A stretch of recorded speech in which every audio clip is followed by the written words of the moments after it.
CM ने पत्थरबाजों के इलाज का फौरन ऐलान करते हुए अधिकारियों को वहां डिप्लॉय किया और ये साफ निर्देश दिया कि कानून के दायरे से बाहर जाने वालों को किसी भी कीमत पर बख्शा ना जाए।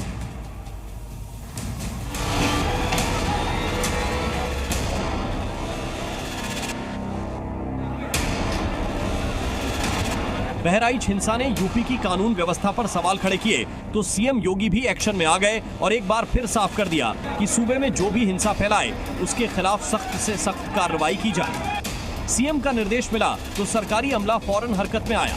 पूरे इलाके में इंटरनेट सेवा बंद कर दी गई।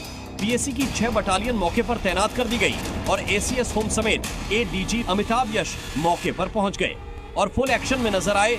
राम गोपाल की हत्या हुई थी, उसके बारे में एक एक चीज़ों की जानकारी जो है वो ली जा रही है। तमाम जो आला अधिकारी हैं वो मौके पर मौजूद हैं और एक एक चीज़ों की जानकारी जो है वो अमिताभ यश की तरफ से ली जा रही है। इसके साथ साथ संजीव गुप्ता जो हैं वो भी मौके पर मौजूद हैं और तमाम जानकारियाँ जो हैं वो इकट्ठा की जा रही है कि क्या कुछ स्थितियाँ हैं इस वक्त और इसके साथ साथ कितने उपद्रवी थे। उसके साथ साथ पुलिस बल यहाँ पर पूरी तरह से तैनात है और लगातार उपद्रवियों को जो है अब काबू में करने की कोशिश की जा रही है।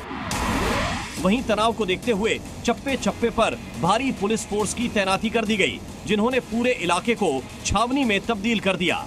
पुलिस के जो अधिकारी हैं लगातार जो वो सड़कों पर खुद उतरे हैं। जितने बड़े अधिकारी हैं, लॉ एंड ऑर्डर की बात कर लूँ, एडीजी की बात कर लूँ, एसपी की बात कर लूँ, 8 आईपीएस जो लखनऊ से बहराइच पहुंचे गए, वो सभी जो आईपीएस ऑफिसर्स हैं उन्होंने खुद कमान संभाल रखी है। इस मामले में सबसे पहले थाना अध्यक्ष हरदिया और चौकी इंचार्ज महसी को सस्पेंड किया गया। साथ ही सीएम योगी ने अधिकारियों को आदेश दिया कि बहराइच में माहौल बिगाड़ने वाले उपद्रवियों की पहचान की जाए, आरोपियों पर कठोर कार्रवाई करें, धार्मिक संगठनों से बात करें, समय से प्रतिमा विसर्जन कराएं, सभी को सुरक्षा मुहैया कराई जाए, प्रशासनिक अधिकारी मौके पर मौजूद रहें, लापरवाही के दोषियों पर भी कार्रवाई हो। मौके पर मौजूद अधिकारियों ने भी हालात के जल्द काबू में होने का दावा किया। कोई भी आपस में उनका मारपीट ना हो, किसी को चोट ना हो, तो संभल के सारी कार्रवाई। अभी जो आगजनी हुई उसमें कहाँ क्या चीजें खराब हुई है? क्या अभी तक वाहनों की ही आगजनी हुई है, उस पर तेजी से काबू पाया जा रहा है, कोई जनहानि नहीं है। अभी कंट्रोल हो रही है, कर रहे हैं, कंट्रोल हो रही है। वहीं इस मामले में सियासी बयानबाजी भी तेज हो गई। विपक्ष ने बहराइच घटना को प्रशासन की चूक बताने के साथ ही इसे बीजेपी की सियासत का हिस्सा भी बताया। बहराइच या और जगह जो घटनाएं हो रही हैं उसकी जिम्मेदार अगर कोई है तो शासन है, प्रशासन है और इनकी वोट की राजनीति है, जिसकी वजह से ये जानबूझ करके करा रहे हैं।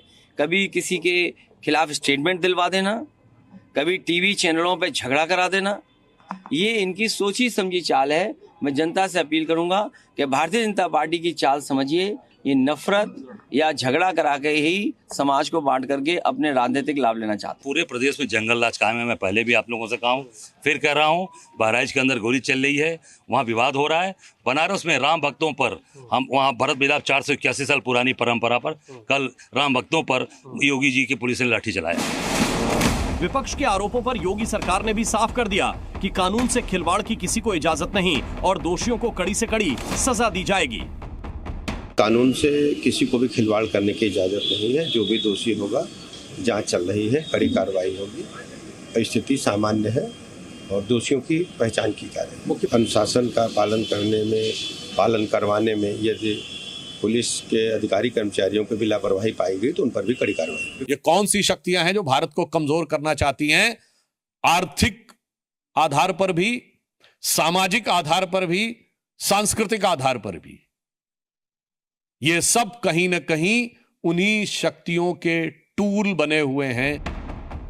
बताया जा रहा है कि आरोपियों की गिरफ्तारी के लिए भी पुलिस की कई टीमों को तैनात किया गया है। साथ ही लोगों से शांति बनाए जाने की अपील की जा रही है। बहराइच से जी मीडिया के लिए विशाल रघुवंशी और प्रीति श्रीवास्तव की रिपोर्ट।